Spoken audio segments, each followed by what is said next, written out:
Good evening students. आज हम लोग फिजिक्स का लेसन 6 जिसका नाम है ऊर्जा के स्रोत या सोर्सेस ऑफ एनर्जी, इस चैप्टर को करने वाले हैं।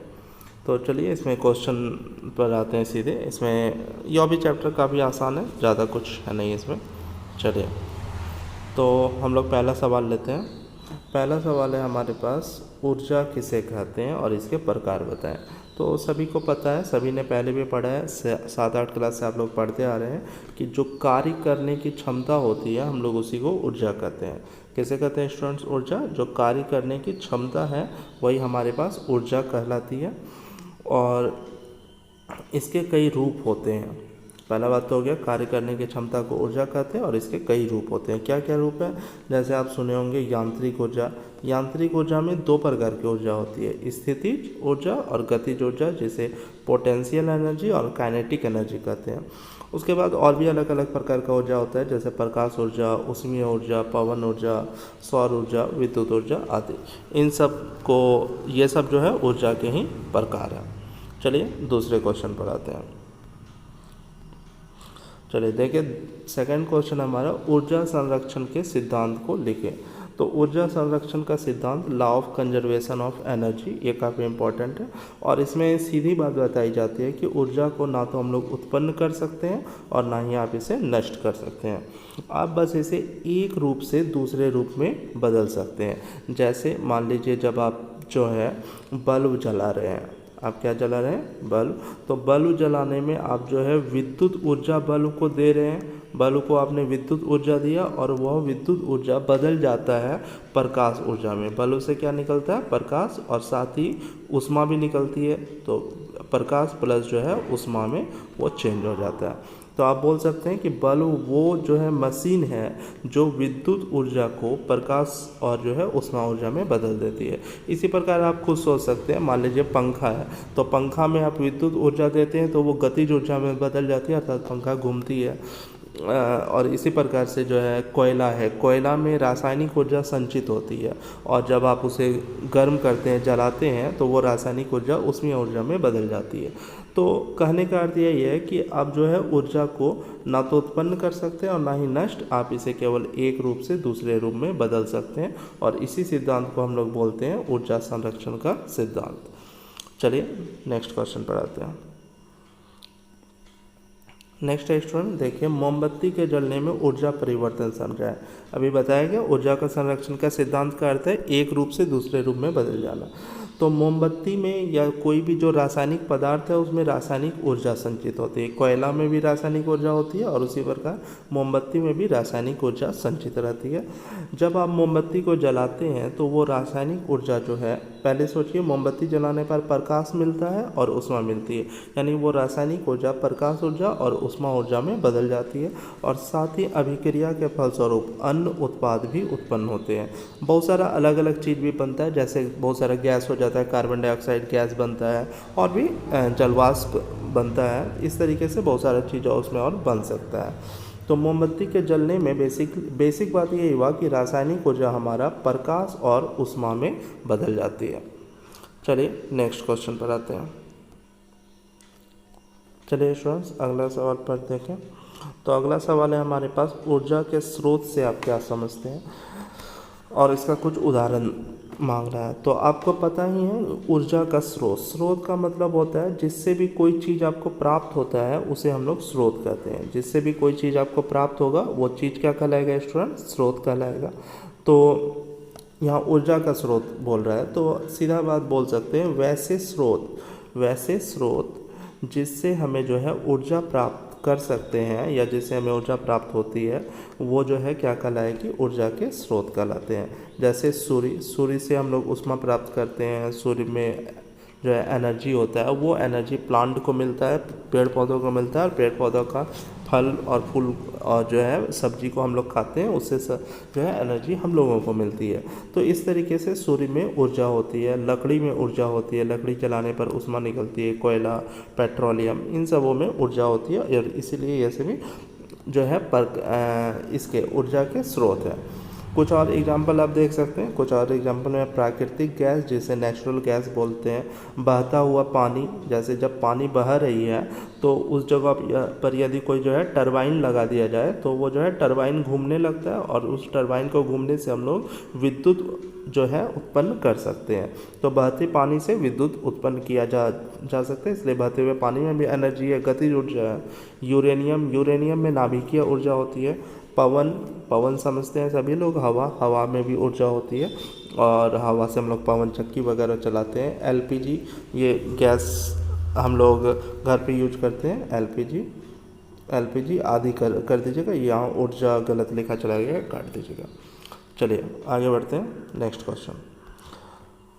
क्वेश्चन है स्टूडेंट्स हमारा, ईंधन किसे कहते हैं? ईंधन जिसे इंग्लिश में फ्यूल्स कहते हैं। इंग्लिश में क्या बोलेंगे इसे? फ्यूल या फ्यूल्स। तो ईंधन क्या है समझिए, वैसा पदार्थ जो जब भी जलने का मतलब दहन, साइंस में जलने को क्या कहते हैं स्टूडेंट? दहन करने पर जब ऊष्मा प्रदान करता है तो वह ईंधन कहलाता है। तो आप याद रखेंगे, वैसा कोई भी पदार्थ जिसको जब दहन किया जाए अर्थात जलाया जाए और जलाने पर वो ऊष्मा दे तो वो पदार्थ हमारे लिए क्या होगा? ईंधन होगा। आप सोच सकते हैं ईंधन क्या है। जैसे आप यहीं पर देखिए, ये सब चीज़ जो है, जैसे हमारा जो है लकड़ी हो गया, ये ईंधन है। कोयला, ये ईंधन है। पेट्रोलियम, ये ईंधन है। प्राकृतिक गैस, ये ईंधन हुआ। लेकिन बहता हुआ पानी वगैरह ये सब ईंधन नहीं है, क्योंकि इसको जलाने पर नहीं मिलेगा। एलपीजी एक ईंधन है। ठीक है स्टूडेंट्स, तो आप चाहें तो एग्जाम्पल में ये सब लिख सकते हैं। लकड़ी, कोयला, पेट्रोलियम, प्राकृतिक गैस, ये सब हमारे लिए ईंधन है। चलिए नेक्स्ट क्वेश्चन पर आइए। नेक्स्ट सवाल है, ऊर्जा का अच्छा स्रोत क्या है? इसके गुणों को लिखें। तो ऊर्जा का अच्छा स्रोत क्या है? ऊर्जा का स्रोत आप समझ चुके हैं कि जिससे ऊर्जा प्राप्त हो वो ऊर्जा का स्रोत है। अब अच्छा स्रोत कौन है?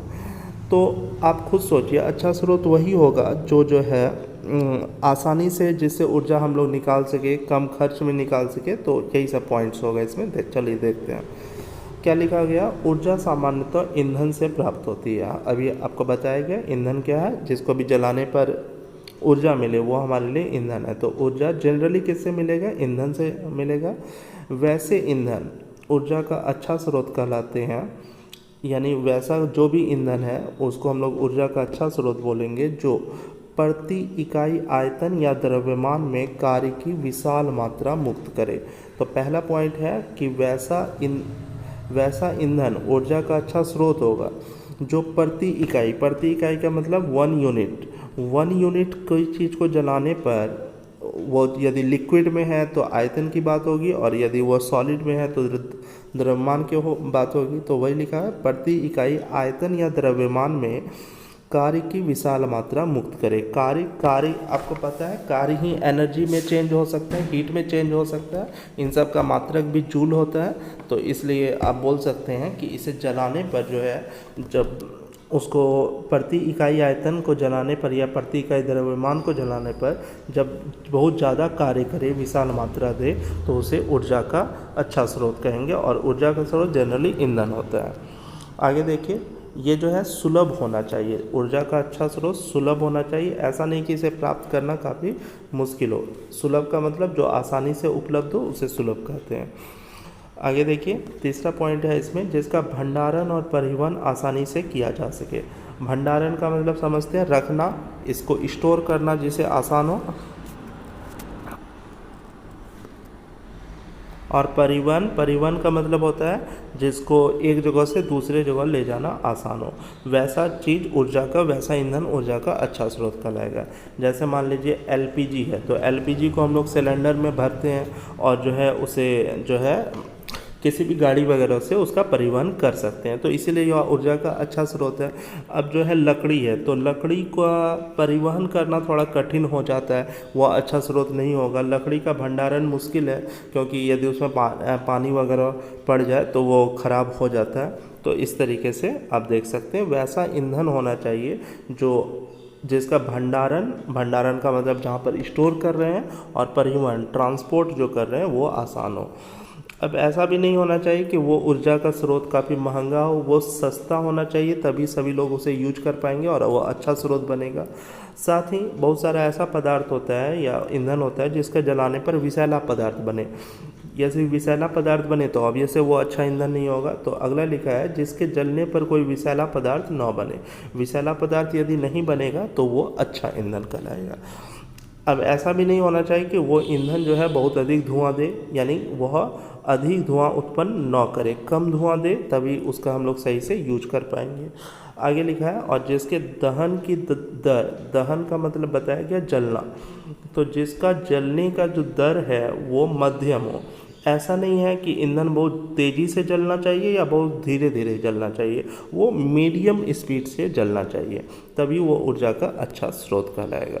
तो ये क्लियर है कि ऊर्जा का अच्छा स्रोत के लिए क्या सब गुण होना चाहिए। तो ऊर्जा का अच्छा स्रोत के लिए पहला बात बताया गया कि वो जो है प्रति इकाई आयतन या द्रव्यमान में विशाल मात्रा दे, कार्य का आसानी से उपलब्ध हो, भंडारण परिवहन आसान हो, सस्ता हो, जलने पर विषैला पदार्थ ना दे, धुआं ना दे, और जलने की यानी दहन की जो दर है वो मध्यम हो। तो ये सब पॉइंट्स हैं जिससे कोई ईंधन अच्छा ईंधन या कोई ऊर्जा का स्रोत अच्छा ऊर्जा का स्रोत बन सकता है। चलिए नेक्स्ट क्वेश्चन पर आते हैं। नेक्स्ट है हमारा जीवाश्म ईंधन किसे कहते हैं। जीवाश्म ईंधन इसे फॉसिल्स फ्यूल कहते हैं स्टूडेंट, फॉसिल फ्यूल जीवाश्म ईंधन। जीवाश्म का मतलब आप लोगों ने पहले भी पढ़ा होगा, या मतलब इसमें भी ज्योग्राफी वगैरह में आप लोगों ने पढ़ा होगा। जीवाश्म ईंधन क्या होता है कि करोड़ों वर्षों तक पृथ्वी के सतह में दबे हुए पौधे और पशुओं के अवशेषों द्वारा प्राप्त ईंधन ही जीवाश्म ईंधन कहलाते हैं। तो जीवाश्म का मतलब जीव का अंश, जीव का जो अंश होता है उसी को जीवाश्म कहते हैं। तो बहुत सारा ईंधन ऐसा है जो जब बहुत पहले पृथ्वी पर कुछ प्राकृतिक आपदा आया था, भूकंप या ज्वालामुखी, तो उसके कारण से पृथ्वी पर के सारे जो है पेड़ पौधे और पशु जो है वो पृथ्वी के नीचे दब गए थे। उसका संपर्क ऑक्सीजन से ख़त्म हो गया और उस पर बहुत ज़्यादा दाब पड़ा। तो यहाँ देखिएगा ऑक्सीजन से संपर्क कट गया और उस पर दबाव अधिक पड़ा, यानी दाब ज़्यादा पड़ा। तो इन सब कारण से वो जो चीज़ था यानी कि पौधा और पशु जो था वो ईंधन में परिवर्तित हो गए, और ऐसे ईंधन को हम लोग जीवाश्म ईंधन बोलेंगे। इसका सबसे बेस्ट एग्जाम्पल कोयला, पेट्रोलियम और प्राकृतिक गैस है। तो पूछा जाए जीवाश्म ईंधन के एग्जाम्पल क्या है, तो आसानी से लिख सकते हैं कोयला, पेट्रोलियम और प्राकृतिक गैस। कोयला पेड़ पौधे से बना हुआ है, पेट्रोलियम सूक्ष्म जीव से बना हुआ है, और प्राकृतिक गैस जो है इन मतलब आप समझ सकते हैं पेट्रोलियम से ही बनता है। एक्चुअल में प्राकृतिक गैस में जो है मीथेन की मात्रा ज़्यादा होती है, CH4 जिसका सूत्र होता है। चलिए नेक्स्ट क्वेश्चन पर आते हैं। नेक्स्ट क्वेश्चन है स्टूडेंट्स हमारा, ऊर्जा के अनवीकरणीय स्रोत से आप क्या समझते हैं। चलिए अनवीकरणीय स्रोत जिसे इंग्लिश में non renewable sources of energy कहते हैं, non renewable sources of energy. अनवीकरणीय का मतलब ये जो है नया नहीं है, पुराना है। नवीन का मतलब नया होता है, तो अनवीकरणीय पुराना स्रोत। तो ऊर्जा का वैसा स्रोत जिससे हम लोग बहुत पहले से ऊर्जा प्राप्त कर रहे हैं। तो देखिए इसका डेफिनेशन देख लेते हैं। ऐसे ऊर्जा के स्रोत जो सीमित मात्रा में उपलब्ध है, जो किस में उपलब्ध है स्टूडेंट, सीमित मात्रा में उपलब्ध है, और ये निकट भविष्य में समाप्त होने वाले हैं, उसे जो है हम लोग अनवीकरणीय ऊर्जा स्रोत कहते हैं। इसी को हम लोग परंपरागत ऊर्जा स्रोत भी कहते हैं, क्योंकि ये हम लोग बहुत पहले से यूज करते आ रहे हैं। जो बहुत पहले से यूज करते आ रहे हैं वही अनवीकरणीय है या परंपरागत है। और अनवीकरणीय या परंपरागत को चूँकि हम लोग बहुत पहले से यूज कर रहे हैं, तो इसका जो भंडार है वो निकट भविष्य में कभी ना कभी समाप्त हो जाएगा। जैसे कोयला, आपको पता है कि कोयला जो है कोयला, पेट्रोलियम, ये सब हम लोग ज़मीन के भीतर से निकालते हैं, और इसका जो है सीमित भंडार है। कोयला ऐसा नहीं कि बहुत जो है उसको निकालते जाएंगे कभी ख़त्म नहीं होगा, ऐसा नहीं है, ये ख़त्म होने वाला है। तो अभी हम लोग को कोयला, पेट्रोलियम इन सब का बारे में आपने सुना भी होगा, इसका उपयोग हमें सोच समझ कर करना चाहिए, वरना आने वाले समय में ये ख़त्म हो जाएंगे। तो इसलिए लिखा हुआ भी है इन स्रोतों का उपयोग हमें सोच समझ कर करना चाहिए। तो ये क्लियर है। अनवीकरणीय कहीं दूसरा नाम हो जाता है परंपरागत, और इसका मतलब जो हम लोग पिछला टाइम से यूज करते आ रहे हैं वो हमारा अनवीकरणीय ऊर्जा का स्रोत है। साथ ही इसमें कुछ और बात इम्पॉर्टेंट जो याद रखेंगे कि यह भविष्य में समाप्त होने वाले हैं, और इसका जो है पुनः पूर्ति जो है संभव नहीं है। चलिए नेक्स्ट क्वेश्चन पर आते हैं। ग्रीन हाउस प्रभाव से आप क्या समझते हैं, इसके जिम्मेदार मुख्य गैसों के नाम बताएं। तो स्टूडेंट्स याद रखेंगे, ग्रीन हाउस इफ़ेक्ट जो है इसके बारे में आप लोगों ने सुना होगा, और ग्रीन हाउस इफ़ेक्ट जो है में मुख्यतः जो है कार्बन डाइऑक्साइड गैस जो है जिम्मेदार होता है। आप समझिए कि ग्रीन हाउस इफ़ेक्ट होता क्या है। तो ग्रीन हाउस इफ़ेक्ट को काफ़ी आसानी से समझ सकते हैं आप लोग। देखेंगे इसमें ये गैस सूर्य से आने वाली अवरक्त किरणों जिसे इंफ्रारेड रेज भी बोलते हैं को पृथ्वी में आने देती है। इन किरणों के कारण पृथ्वी का तल गर्म हो जाता है, अतः ये पुनः अवरक्त किरणें उत्सर्जित करती है। किंतु अब कार्बन डाइऑक्साइड गैस इन्हें वायुमंडल के पार जाने नहीं देता और इसे वापस पृथ्वी की ओर परावर्तित कर देती है। इस कारण सूर्यास्त के बाद भी पृथ्वी का ताप कम नहीं होता है, और इसी प्रभाव को हम लोग जो है ग्रीन हाउस इफ़ेक्ट या ग्रीन हाउस प्रभाव बोलते हैं। तो एक बार फिर से इसे समझिए। पहला बात, ग्रीन हाउस प्रभाव के लिए सबसे ज़्यादा इम्पॉर्टेंट गैस जो है वो कार्बन डाइऑक्साइड है, और ये पृथ्वी के लिए अच्छा बात नहीं है। पृथ्वी में बहुत ज़्यादा ग्रीन हाउस इफ़ेक्ट हो जाए तो ये सही नहीं है पृथ्वी के लिए। इसमें क्या बताया गया, जैसे हमारे पास जो है मान लीजिए ये हमारा जो है अर्थ है, अर्थ का ये जो है एटमॉस्फेयर है। एटमॉस्फेयर में कौन सी गैस बताई है, कार्बन डाइऑक्साइड, और सूर्य से आने वाली यहाँ किरणें आती है। सूर्य से आने वाली किरणों में ऊष्मा होती है, और ऊष्मा जिन किरणों में होती है उन खास किरणों का नाम अवरक्त किरणें होती है। उन किरणों को क्या बोलते हैं स्टूडेंट्स, अवरक्त किरणें। आगे देखिए, ये अवरक्त किरणें जब पृथ्वी पर पहुंचती है तो पृथ्वी का तल गर्म हो जाता है। सूर्य के प्रकाश में किसी भी चीज़ को रखते हैं तो आप लोगों ने देखा होगा वो गर्म हो जाता है। गर्म होने के कारण कौन सा गैस होता है, कौन सा जो है किरण होता है, अवरक्त किरण, जिसको इंफ्रारेड रेज भी बोलते हैं। ये हम लोग देख नहीं सकते, इन किरणों को, अवरक्त किरणों को हमारी आंखें देख नहीं सकती है, लेकिन ये किसी भी वस्तु को गर्म कर देती है, जिस वस्तु को भी इन किरणों के मार्ग में लाया जाए। तो ये जब पृथ्वी पर पहुंचती है तो पृथ्वी गर्म हो जाता है। गर्म होने पर पृथ्वी फिर से कार्बन डाइऑक्साइड, फिर से जो है अवरक्त किरणें उत्सर्जित करती है। लेकिन वायुमंडल में अब जो कार्बन डाइऑक्साइड है ये अवरक्त किरणों को आने तो देता है, लेकिन इसको बाहर नहीं निकलने देता है। ये जब यहाँ जाता है तो फिर से टकराकर वापस पृथ्वी की ओर चला जाता है। तो इस प्रकार का जो इफ़ेक्ट है, इससे पृथ्वी का ताप हमेशा बना हुआ रहता है, ताप पृथ्वी का कभी कम नहीं होता है, और इसी को हम लोग बोलते हैं स्टूडेंट्स ग्रीन हाउस इफ़ेक्ट या ग्रीन हाउस प्रभाव। ऑलराइट, ये क्लियर होना चाहिए कि ग्रीन हाउस प्रभाव के लिए मुख्य गैस जो है कार्बन डाइऑक्साइड है। और इसमें क्या होता है, तो इसमें जो है ये गैस जो है सूर्य से जो अवरक्त किरणें आती है जो गर्मी देती है, इसके कारण पृथ्वी गर्म हो गया। अब सोचिए, पृथ्वी गर्म हो गया तो ये किरणें, जो भी चीज़ गर्म हो गया वह पुनः जो है अवरक्त किरण उत्सर्जित करता है, लेकिन अब वायुमंडल का कार्बन डाइऑक्साइड गैस इसे बाहर नहीं जाने देता, उसके पार नहीं करने देता है। यानी पृथ्वी में जो ताप आया वो यहीं पर फंस के रह गया, और इसी कारण से आपको पता है कि पृथ्वी का तापमान बढ़ रहा है। इसी को ग्लोबल वार्मिंग भी बोलते हैं स्टूडेंट्स। और आपने सुना होगा ग्लोबल वार्मिंग के कारण हिमालय का सारा बर्फ़ पिघल सकता है, और हिमालय के सारे बर्फ़ के पिघलने से जो है सारी की सारी पृथ्वी जो है जलमग्न हो सकती है, यानी कोई भी भूमि वाला स्थान नहीं बचेगा। तो ऐसे केस में सारे जीव जंतु, मनुष्य, पेड़ पौधे सभी मर जाएंगे।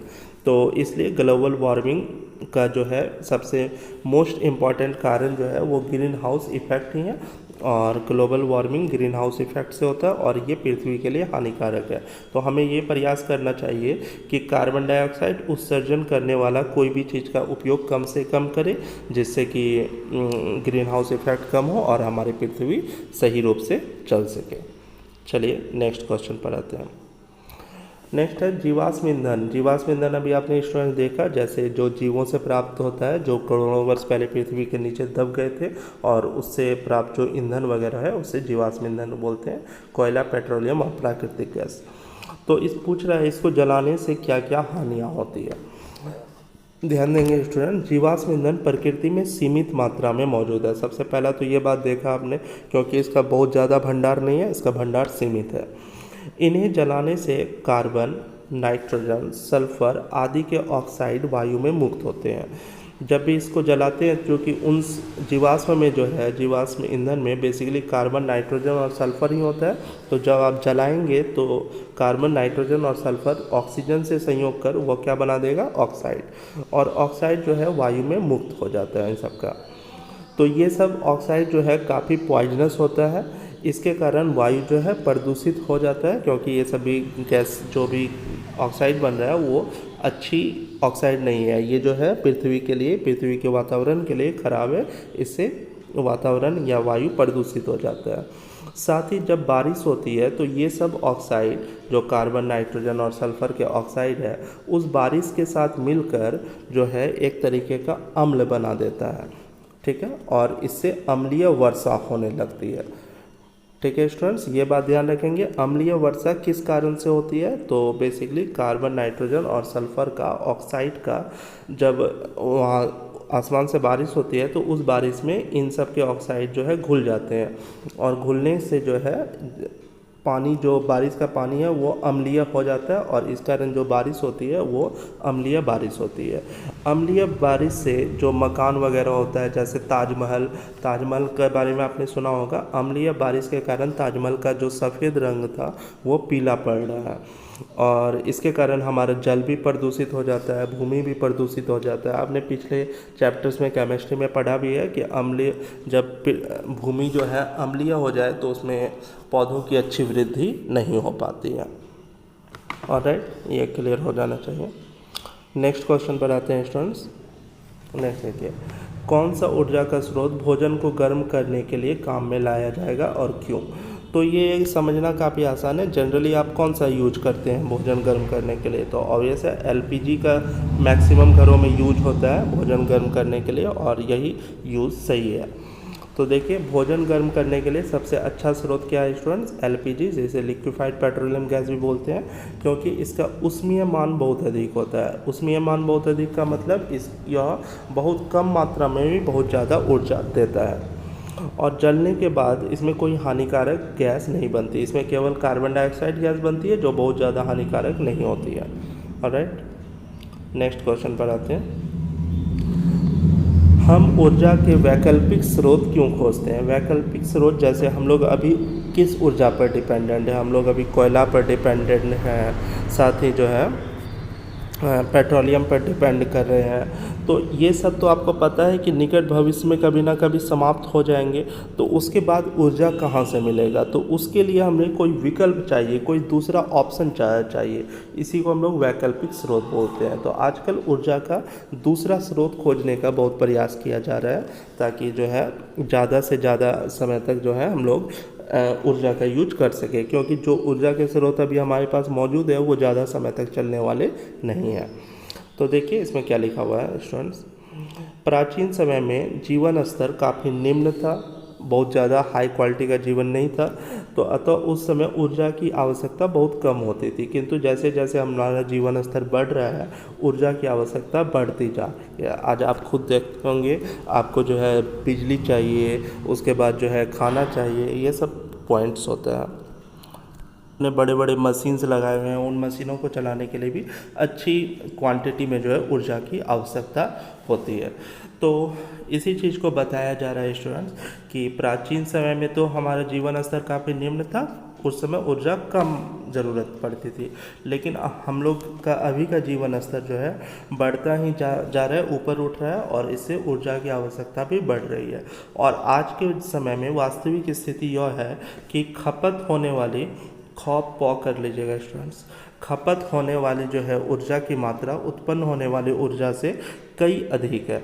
यानी जितना ऊर्जा बन रहा है उतना ऊर्जा हम लोगों के लिए पर्याप्त नहीं है, और भी ज़्यादा ऊर्जा चाहिए। आप लोग सुनते होंगे कि बहुत सारे गांव में अभी तक बिजली नहीं पहुंची है।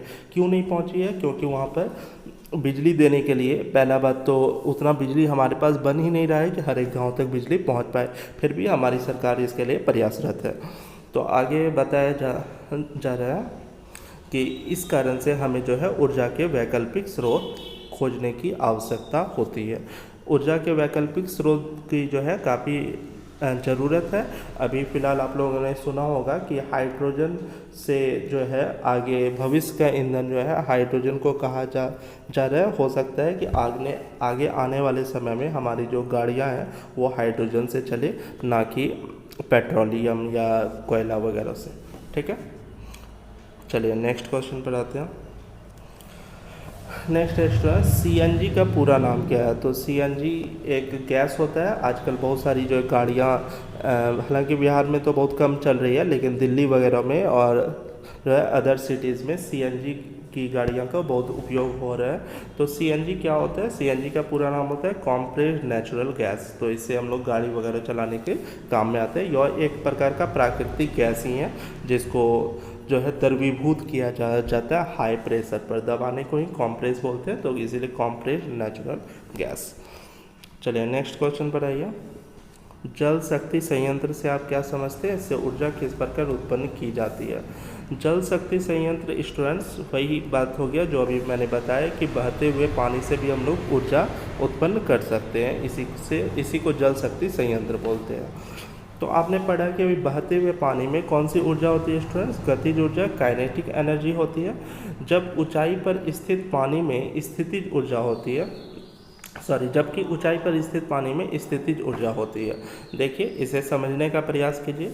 मान लीजिए ये जो है भूमि है और जो है पहाड़ वगैरह से जो है पानी जो है यहाँ से गिर रहा है। तो यहाँ जब पानी पृथ्वी से कुछ ऊपर है, जितना हाइट बढ़ता है तो इसमें स्थितिज ऊर्जा होती है, लेकिन जब वो गिरती है तो वो स्थितिज ऊर्जा जो है बदल जाती है किसमें? गतिज ऊर्जा में। कोई चीज़ जब ऊंचाई पर रहेगी तो उसमें स्थितिज ऊर्जा होगी, लेकिन वो जब चलने लगती है तो उसमें गतिज ऊर्जा होती है। तो वही बताया जा रहा है यहाँ पर कि जब जो है पानी ऊंचाई पर स्थित होता है तो उसमें स्थितिज ऊर्जा होती है, लेकिन जब वो गिर रहा होता है तो उसमें जो है गतिज ऊर्जा आ जाती है। तो आगे देखते हैं। गिरते या बहते हुए पानी को जल शक्ति संयंत्र द्वारा विद्युत ऊर्जा में बदला जा सकता है। इसके लिए स्टूडेंट सिंपल सा काम करना है कि पानी जहाँ गिर रहा है वहाँ पर एक जो है टरबाइन लगा देना है। ये टरबाइन कुछ इस शेप का होता है, कुछ ऐसा शेप का जो है ये जो है टरबाइन होता है। इसमें जब आप जो है पानी गिराते हैं ऊपर से तो ये घूमने लगता है, और घूमने से हम लोग जनरेटर उसको जोड़ सकते हैं। जनरेटर, जिसको हिंदी में जनित्र कहते हैं। तो टरबाइन को घुमाने से हम लोग जनित्र को उससे जोड़ देंगे, जिससे जनित्र भी घूमेगा यानी जनरेटर घूमेगा, और जनरेटर के घूमने से विद्युत ऊर्जा उत्पन्न होगी। लेकिन ऑब्वियस है इसका हर जगह पर यूज नहीं कर सकते हैं, क्योंकि कुछ जगह पर पानी गिर रहा है लेकिन कम क्वांटिटी में गिर रहा है तो वहाँ ज़्यादा विद्युत नहीं बनेगा। कुछ जगह पर जो है इस जल शक्ति संयंत्र को स्थापित करना संभव नहीं है, क्योंकि वहाँ का स्ट्रक्चर कुछ वैसा नहीं होता है जिसको हम लोग स्थापित कर सके। तो इसलिए ये बहुत कम जगह ही उपयोग हो सकता है, लेकिन फिर भी इसका उपयोग से हम लोग विद्युत उत्पन्न कर सकते हैं, ये आपको जानना है। नेक्स्ट स्टूडेंट्स आइए क्वेश्चन। जल विद्युत ऊर्जा के लाभ का वर्णन करें। तो जल विद्युत ऊर्जा जो ऊपर से नीचे गिरने वाली ऊर्जा होती है उसी को हम लोग क्या बोलते हैं? जल विद्युत ऊर्जा। ऊपर से नीचे पानी जब गिर रहा होता है उससे हम लोग ऊर्जा उत्पन्न कर सकते हैं। तो इसका क्या लाभ है? पहला बात, यह ऊर्जा का नवीकरणीय स्रोत है। यह स्टूडेंट्स ऊर्जा का कैसा स्रोत है? नवीकरणीय। आप लोग स्पेलिंग थोड़ा ठीक कर लेंगे। नवीकरणीय इस तरीके से लिखा जाएगा। और जो है यह नवीकरणीय को ही गैर परंपरागत बोलेंगे। अभी आपने पढ़ा कि जो अनवीकरणीय होता है उसे परंपरागत बोलते हैं, और नवीकरणीय का मतलब नया। मतलब इस चीज़ का जल विद्युत ऊर्जा का उपयोग बहुत पहले तक नहीं होता था, इधर हाल फिलहाल में ही हम लोग शुरू किया है, इसीलिए इसे हम लोग नवीकरणीय ऊर्जा स्रोत बोलेंगे। और इसी को गैर परंपरागत ऊर्जा स्रोत भी आप कह सकते हैं। साथ ही यह प्रदूषण मुक्त होता है, क्योंकि इसमें कोई पॉल्यूशन नहीं होता है। इसका लागत काफ़ी कम होता है। विद्युत संयंत्र के लिए बनाए गए बांध, चूँकि इसमें जो है ये बनाने के लिए, जल विद्युत संयंत्र लगाने के लिए बांध बनाना पड़ता है। तो वो बांध में जो पानी है उस पानी से जो है बाढ़ नियंत्रण हो सकता है, यानी कि वो जो पानी को यदि आप एक जगह जमा कर लिए तो इससे बाढ़ की समस्या का समाधान होगा, और वो पानी सिंचाई में भी काम आ जाएगी, जिससे खेती आसानी से हो सकती है। चलिए नेक्स्ट क्वेश्चन पर आते हैं। जल विद्युत की हानियों का वर्णन करें। तो जल विद्युत जो संयंत्र है उससे क्या सब हानि है। तो अभी मैंने आपको बताया यह संयंत्र हर जगह नहीं लगाया जा सकता है, इसे सीमित स्थानों पर ही लगा सकते हैं। और जब बांध बनाते हैं तो बांध चूँकि भूमि पर बनाया जाता है, इस कारण से बांध बहुत बड़े एरिया में भी बनाया जाता है। इस कारण यहाँ जो कृषि योग्य भूमि है वो बेकार हो जाती है और मानव को वह क्षेत्र त्यागना पड़ता है। जहाँ बांध बन गया वहाँ पर मानव नहीं रह सकता है, क्योंकि वहाँ बहुत सारा पानी होता है, उसके आसपास के एरिया में भी इसे मतलब मनुष्यों को रहने की इजाज़त नहीं होती है। नेक्स्ट आते हैं, बांध बनने से बांध में जो है वनस्पति जल में सड़ती है। वनस्पति समझते हैं पेड़ पौधा जो इसमें होता है, जल में रहता है। तो जब बांध बनाते हैं तो बहुत सारा पेड़ पौधा जो है जल में सड़ने लगता है, और जल में सड़ने से एक प्रकार का गैस निकलता है जो मीथेन गैस कहलाता है। और ये मीथेन गैस भी एक ग्रीन हाउस इफेक्ट गैस है। तो ग्रीन हाउस इफेक्ट अभी आपने पढ़ा, ये पृथ्वी का तापमान बढ़ाता है जिससे पृथ्वी को नुकसान पहुंचता है। तो बांध बनाने से वनस्पति जल में सड़ा और उससे मीथेन गैस निकला, और ये methane gas green house effect पैदा करता है। तो ये एक जो है अच्छी बात नहीं है, ये इसका एक नुकसान है। साथ ही बांध बनाने से पुनर्वास की समस्या उत्पन्न होती है। मान लीजिए किसी एरिया में बांध बनाया गया, तो वहाँ उस एरिया में जो लोग पहले रह रहे थे उसे वहाँ से जो है निकाल के किसी दूसरी जगह पर आपको पहुँचाना होगा। तो इस चीज़ को हम लोग क्या बोलते हैं, पुनर्वास। तो पुनर्वास की समस्या उत्पन्न होती है। नेक्स्ट है हमारा, टेहरी बांध किस नदी पर स्थित है। तो स्टूडेंट्स याद रखेंगे, यह डायरेक्ट ऑब्जेक्टिव क्वेश्चन में पूछता है। टेहरी बांध जो है गंगा नदी पर स्थित है। और यदि यह पूछा जाए यह कहाँ स्थित है, तो आप ब्रैकेट में लिख सकते हैं, और जो है उत्तराखंड में स्थित है। ठीक है स्टूडेंट्स, उत्तराखंड। टेहरी बांध गंगा नदी पर स्थित है और उत्तराखंड में स्थित है। उसी तरीके से दूसरा सवाल देखिए। दूसरा सवाल आपके पास है कि सरदार सरोवर परियोजना, ये भी बांध का एक प्रकार है, ये जो है किस नदी पर स्थित है। तो सरदार सरोवर परियोजना जो है गुजरात के नर्मदा नदी पर स्थित है। तो ये सब क्वेश्चन डायरेक्ट ऑब्जेक्टिव में पूछा जाता है। चलिए स्टूडेंट्स, आज के लिए हम लोग यहाँ तक रखते हैं और बाकी कल करेंगे हम लोग।